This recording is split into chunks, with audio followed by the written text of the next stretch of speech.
Hey friends, last time we talked about our bias and admitting it, and from there, where do we go? Now that you're aware of your bias and your beliefs, now you can try to learn to abandon them. Yes, you must abandon yourself to become a devil's advocate. That is just how it works. It's kind of bummer, but that's the only way to become a devil's advocate, is to be willing to throw your beliefs away at a moment's notice. Now, when I say that, doesn't mean that you're going to actually throw away your beliefs or your core values. No, you don't have to change who you are as a person.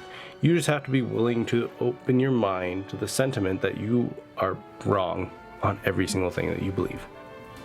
Yeah, it's not really a comfortable feeling at all. Trust me, it's not. When you're researching the opposite side, when you're listening to the people that you morally disagree with, that you socially disagree with, that you politically disagree with, and when you're listening to them and it just freaking frustrates the heckers out of you. I have a son, so I try not to swear. When it frustrates the heckers out of you, you're just like, ugh.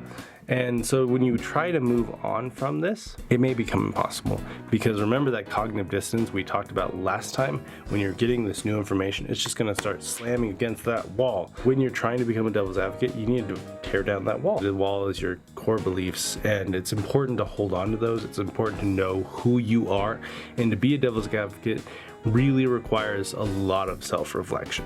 What kind of person are you? What beliefs do you hold? What biases do you hold? Really write about these and understand them. Maybe you're another writing type. Maybe you just want to sit in front of a camera and talk to yourself for a little bit. I totally don't do that. Just know that you have many options on how to get to yourself. One of the more easy ones that doesn't really require any technology is you can just stand in front of a mirror. Or if you don't have a mirror, stand in front of a pool of water and look at yourself and talk to your reflection, and talk about who you are and what you stand for and who you want to be. Research your side is the next step. If you can go to the library, if you can get online, anything. If you can talk to people in your circle. You know, a lot of people talk about the circle jerk of online. I prefer to call it an echo chamber.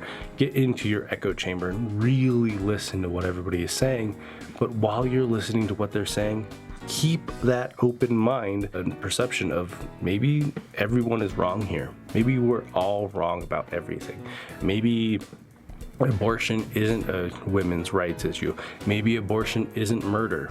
You know, be open to that concept, and not saying that you have to agree with it by any means, but just understanding that what you stand for and who you are and where you're coming from is how you're going to become comfortable enough in your shoes to take them off and share them with somebody else. But we'll get more into that next time. The final point that I want to bring up in this whole thing about getting to know ourselves is being willing to discuss what we have to talk about.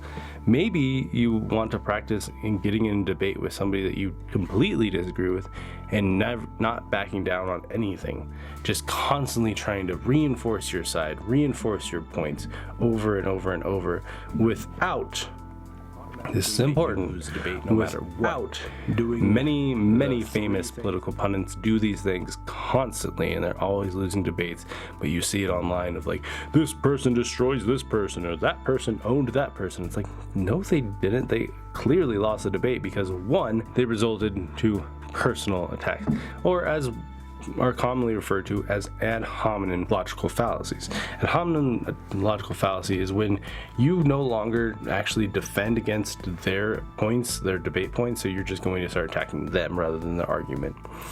We would see this as, if I was debating, since we're just talking about abortion this whole time, if I was debating somebody and they were like, abortion is for women's rights, and for me, if I believe that abortion is murder, I'd be like, well, you're a murderer. See, we're immediately superseding this debate that we're having right here, and I'm just gonna jump right over there into a massive conclusion and just be like, you murder children, which just gets us completely out of topic, and we're not actually talking about the debate anymore. Second, they're raising their voice.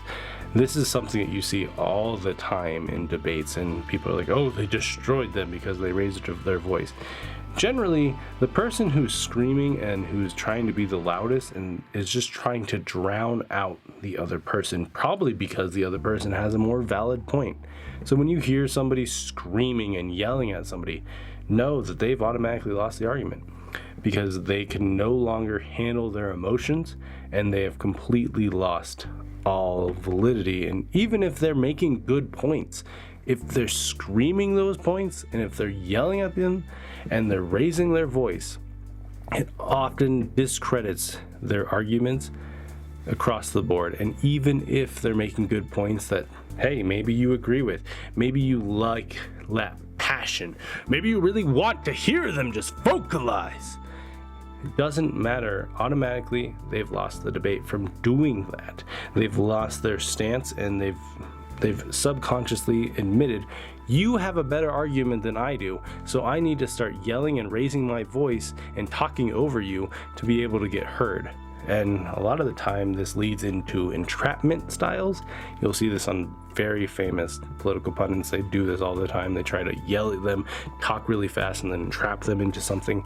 And that's not a good debate style. It's just like you're just trying to destroy them, quote unquote. And you lose your validity of your point, because you're like, I no longer want to defend my point, I just want to attack your point. Attack, attack, attack, attack, attack, which is the third time that you lose the debate, when you're just on the offensive the whole time.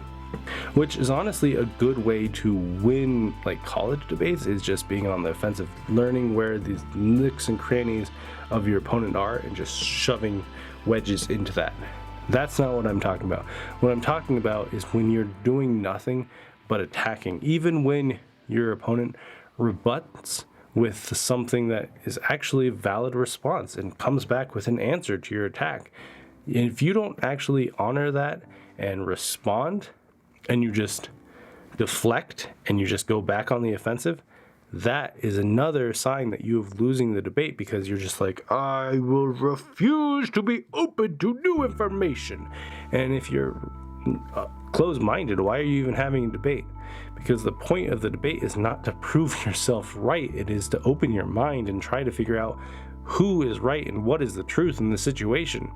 And if you're automatically starting the debate from, I am 100% correct and I will never be proven wrong under any circumstance, then you shouldn't be debating in the first place, because you're closed-minded and you're not open to debate. You're open to confrontation. You're open to argumentation.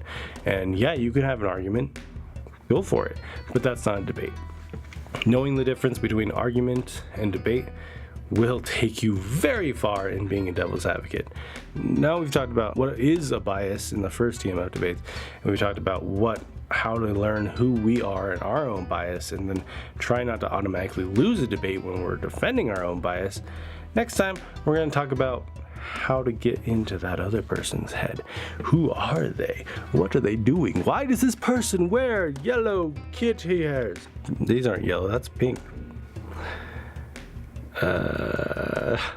Bye, friends.